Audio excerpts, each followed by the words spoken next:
एक वाटी बाजरीच्या पिठापासून अगदी चविष्ट असा पदार्थ तयार होतो. त्यासाठी व्हिडिओ शेवटपर्यंत नक्की बघा.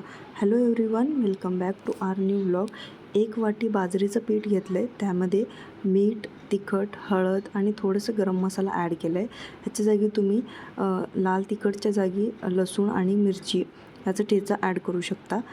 2 ते 3 वर्षाचं बाळ अगदी आवडीने खाईल हे, पण बाळ जितकं तिखट खाईल तेवढंच ॲड करा मिरची आणि लाल तिखट. त्यानंतर मी एक मीडियम साईजचा कांदा आणि एक मीडियम साईज टोमॅटो ॲड केलं आहे, एकदम बारीक कट करून, आणि गाजर एक किसून ॲड केलं आहे. ह्यामध्ये तुम्ही अर्धा बटाटा आणि अर्धी काकडी ॲड करू शकता, त्यानेही चव अगदी एन्हान्स होते. त्यानंतर मी पीठ घालून आपल्याला सैल जेवढं पाहिजे तेवढं पाणी घालून त्यातले गुठळे सगळे मोडून घेतलेत.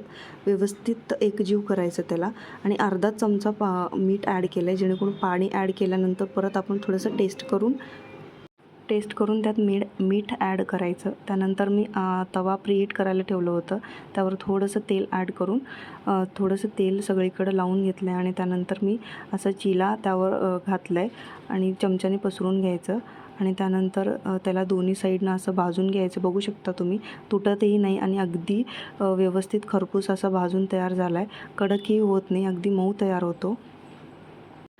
ह्याला तुम्ही झाकण ठेवूनही भाजून घेऊ शकता किंवा असंही भाजून घेऊ शकता. बघू शकता, एक वाटी बाजरीच्या पिठामध्ये आरामात 4 ते 5 थालीपीठ तयार होतात. त्यासाठी जास्त पाणी घालायचं नाही, पातळी करायचं नाही, रनी बॅटर करायचं नाही.